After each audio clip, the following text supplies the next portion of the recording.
welcome in our YouTube channel IBTS India and I am here again with a new video on the current affairs. So आज जो हम discuss करने जा रहे हैं वो है मार्च के फर्स्ट वीक के current affairs and I hope कि आप वीडियो में लास्ट तक बने रहेंगे। तो स्टार्ट करते हैं वीडियो। तो स्टार्ट करने से पहले हम न्यूज़ के हाईलाइट्स देखेंगे, उसके बाद न्यूज़ को थोड़ा सा डिस्कस करेंगे। तो हमारे पास जो फर्स्ट हाईलाइट था न्यूज़ का वो था कि Himachal first solar power plant to be set up in Bilaspur district.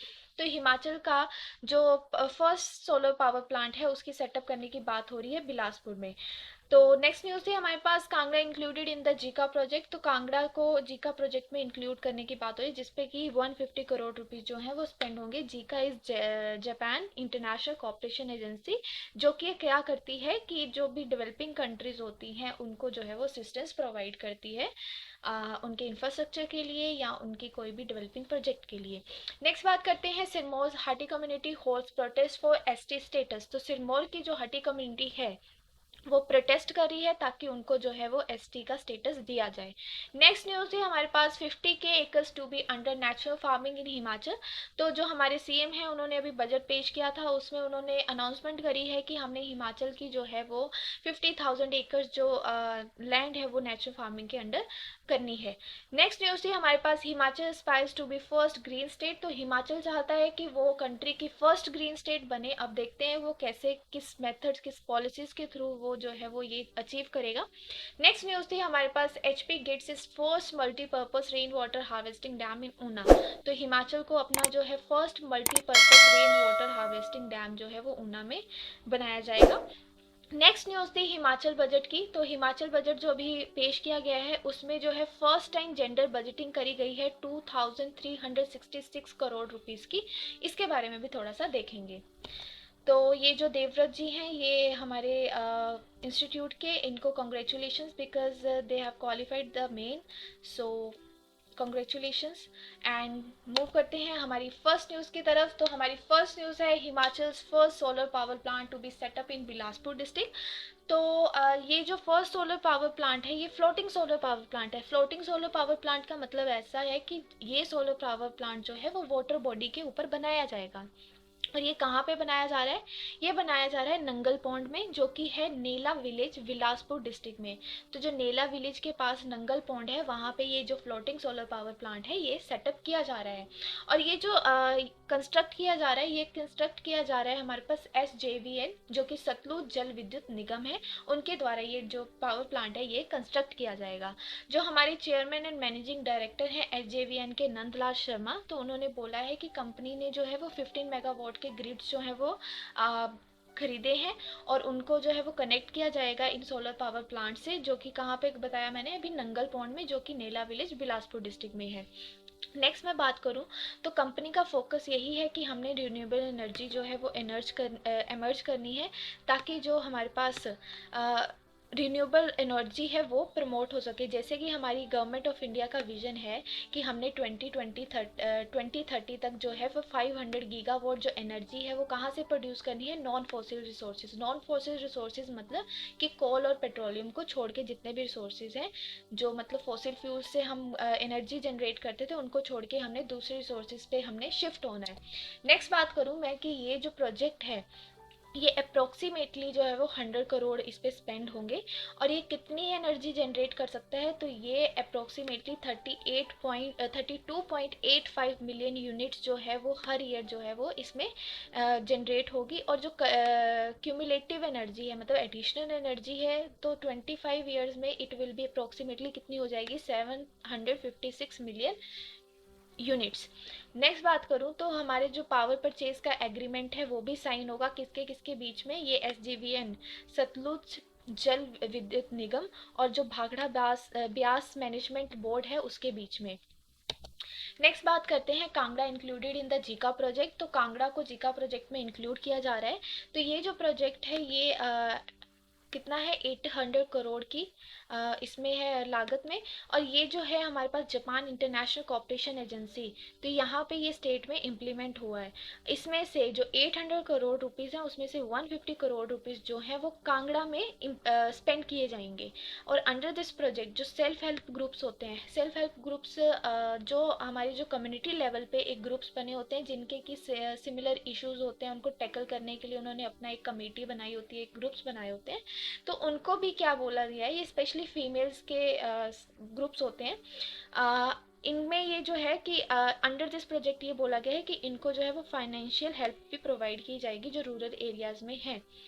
ठीक है, ताकि जो वुमेन है रूरल एरियाज में उनकी इनकम जो है वो इंक्रीज की जाए। अगर मैं बात करूँ इन प्रोजेक्ट्स की, तो इन प्रोजेक्ट्स इस प्रोजेक्ट के अंडर हमें बोला गया है कि हमने जो है वो जो हमारे पास बटर और देसी घी की प्रोसेसिंग के लिए प्लांट्स भी हमने सेटअप करने हैं, जो मिल्क की प्रोसेसिंग होती है उसके लिए भी हमने जो प्लांट्स हैं वो सेटअप करने हैं। इससे क्या होगा, जो विलेजर्स हैं उनकी जो वो इनकम है वो भी इम्प्रूव करेगी, और जो उनकी जो मिल्क प्रोडक्ट्स वो बेचते हैं उससे उनको अच्छे जो प्राइसेस हैं वो उस पर मिलेंगे।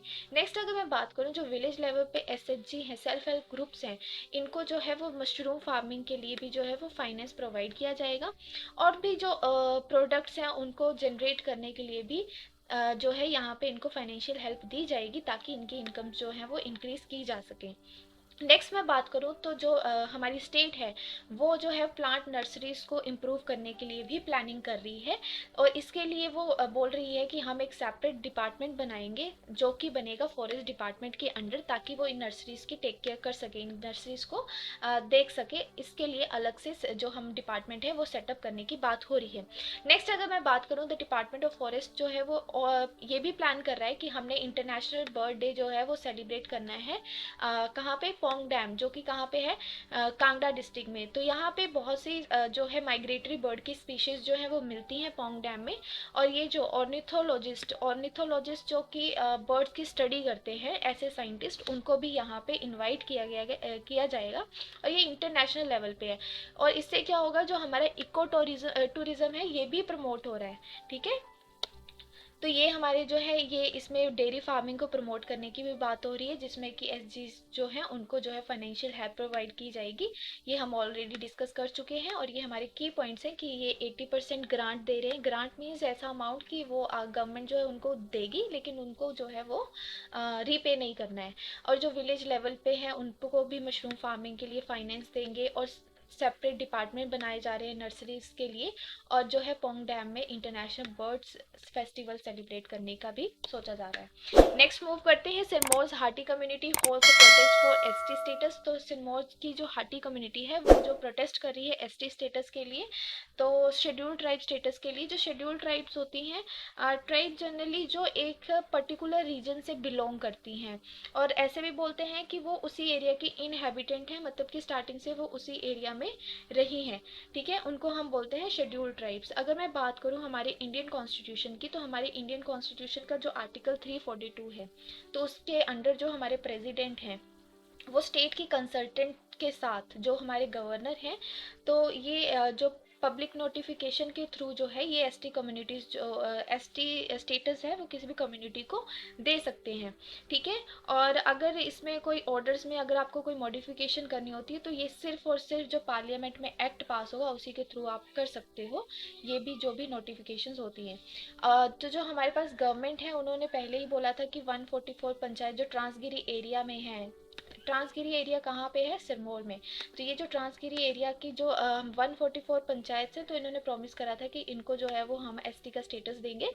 तो इसके हालांकि जो हमारे पास ये इनिशिएटिव लिया भी गया था, तो इनिशिएटेड केंद्रीय हाटी समिति, तो इसको रिजेक्ट कर दिया था हमारे रजिस्ट्रार जनरल ऑफ इंडिया, इन्होंने इसको रिजेक्ट कर दिया था। तो नेक्स्ट मूव करते हैं, 50K acres to be under the natural farming of the state.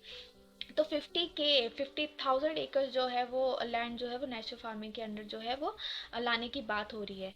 ठीक है, तो इसके अंडर जो है वो 100 नेचुरल फार्मिंग विलेज जो है वो बनाए जाएंगे। नेक्स्ट अगर मैं बात करूँ तो इस पे हॉर्टिकल्चर पे अगर फोकस रखा गया है, तो ये जो एग्रीकल्चर और हॉर्टिकल्चर सेक्टर्स है, हॉर्टिकल्चर में ये बात करी गई है कि हमने जो है वो इंफ्रास्ट्रक्चर बनाना है। किस लिए हमने बनाना है? जो कोल्ड स्टोर्स होते हैं, मतलब कि फ्रूट्स और फ्रूट्स प्रोसेसिंग यूनिट्स होती हैं, उनको सेटअप करने की बात की जा रही है, ताकि उनकी जो प्रिजर्वेंस है उसको हम क्या कर सके, इसके लिए इंफ्रास्ट्रक्चर बना सकें। नेक्स्ट बात करते हैं, Himachal aspires to be the first green state. तो हिमाचल चाहता है कि वो कंट्री की फर्स्ट ग्रीन स्टेट बने।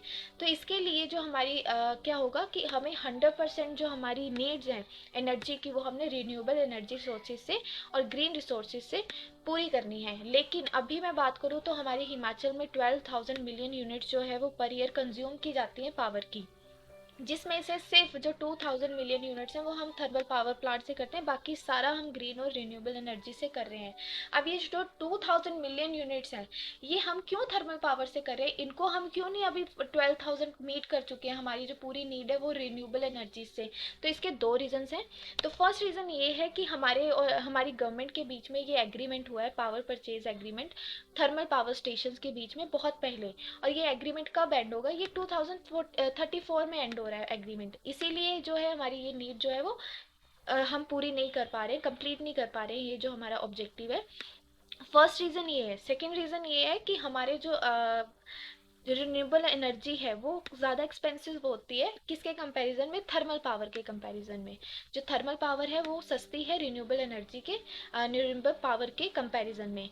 और इसी ऑर्डर में ये जो चीज़ें हैं, तो अभी जो हमारे सीएम हैं उन्होंने बोला है कि हमने जो है वो 100% टारगेट जो है वो अचीव करना है। नेक्स्ट मूव करते हैं, Himachal gets is first multipurpose rain water harvesting dam in Una. तो रेन वाटर हार्वेस्टिंग का मतलब यही होता है कि वाटर की स्टोरेज करनी है, जो रेन वाटर है उसकी। तो हिमाचल जो है उसको अपना फर्स्ट मल्टीपर्पज़ जो डैम है वो मिलेगा, बनाया जाएगा। कहाँ पे? ऊना डिस्ट्रिक्ट में। तो ये कहाँ पे बन रहा है? ये बनाया जा रहा है जल शक्ति विभाग के द्वारा। कहाँ पे? समूर खड्ड। समूर खड्ड कहाँ पे है? ये समूर विलेज के पास है, जो कि ऊना डिस्ट्रिक्ट में है।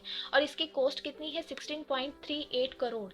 और ये जो डैम है ये स्टोर कर सकता है रेन वाटर, मतलब कि ये 10 स्क्वायर किलोमीटर एरिया में ये जो रिजर्वियर है ये बनाया गया है। और ये इंश्योर कर सकता है, जो हमारे पास 5580 पॉपुलेशन लोग हैं वहाँ पे रहने वाले, जो वाटर डेफिशिएंट एरियाज में रहते हैं, जहाँ पे पानी की कमी है ड्राई सीजन्स में, तो उनकी नीड्स को ये कंप्लीट कर सकता है। नेक्स्ट अगर मैं बात करूं तो ये जो डैम है, इससे क्या होगा? जो हमारे पास ग्राउंड वाटर है वो भी जो है उसका लेवल भी इंक्रीज करेगा, बिकॉज एज यू नो कि जो ये पर्कोलेशन होती है वाटर में, जो पानी ग्राउंड में जब स्टोर होता है, तो वो इस प्रोसेस के थ्रू ही होता है, that is the percolation process. मतलब कि पर्कुलेटिंग पोर्स के थ्रू वो जो है वो उसमें जाता है। इससे क्या होगा, अगर हम ये रिजर्वियर कंस्ट्रक्ट करते हैं, तो इससे क्या होगा कि ये जो हमारे पास अंडरग्राउंड वाटर है ये भी इंक्रीज करेगा। और ये कॉस्ट इफेक्टिव डैम है ये जो बनाया जा रहा है। और ये 767 मिलियन लीटर वाटर जो है वो ग्राउंड लेवल का वो इंक्रीज कर देगा, जो भी हमारे पास एरियाज हैं। अगर मैं बात करूं कि ये जो वाटर डैम ये जो डैम का वाटर है ये सफिशेंट है किसके? 233 हेक्टेयर्स की जगह को इरिगेट करने के लिए। इरिगेशन अगर हमें करनी है 233 हेक्टेयर्स में, तो वहाँ पे हम कर सकते हैं। और यहाँ पे हम अगर बात कराएं तो यहाँ पे 1088 फैमिलीज़ को जो है वो इसका बेनिफिट मिलेगा, जो उस एरिया में रहती हैं। और जो अराउंड 44 हैंडपम्प्स और 31 वेल्स जो ऑलमोस्ट सूख चुके थे, तो उनको भी जो है वो वाटर प्रोवाइड हो जाएगा। नेक्स्ट अगर मैं बात करूँ, अगर ये डैम कंस्ट्रक्ट किया जाता है तो हमारे पास जो फार्मर्स हैं, जो कैश क्रॉप्स होती हैं, कैश क्रॉप्स ऐसी क्रॉप जो हम सिर्फ प्रॉफिट के लिए ग्रो करते हैं, लाइक जो हमारे पास ये सीट्रस फूड्स हो गए, ऑरेंजेस वगैरह हो गए, गावा हो गई, लीची हो गए, पोमेग्रेनेट हो गए। तो ये जो एचपी शिवा प्रोजेक्ट्स के अंडर लॉन्च किए गए थे हॉर्टिकल्चर डिपार्टमेंट के द्वारा, तो ये सब कुछ बंद हो गया था। क्यों? क्योंकि उनके लिए इरिगेशन वाटर नहीं मिल रहा था। तो अब इससे क्या होगा कि ये जो हम कैश क्रॉप्स हैं ये भी वहाँ पे ग्रो कर सकते हैं।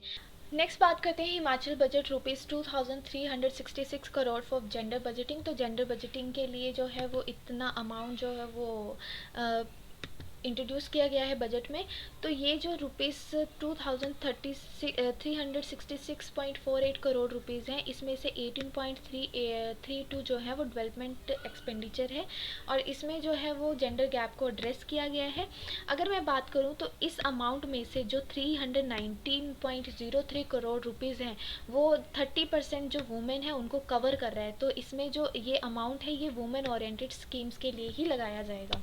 नेक्स्ट अगर मैं बात करूँ the schemes under gender budgeting, तो इसमें इन्होंने जो है वो 15 डिपार्टमेंट्स कवर करे हैं। 15 डिपार्टमेंट्स कौन कौन से हैं, जो सारे रिलेटेड हैं शेड्यूल्ड कास्ट से रिलेटेड, शेड्यूल्ड ट्राइब्स को, इन सभी को इन्होंने फोकस में रखा हुआ है।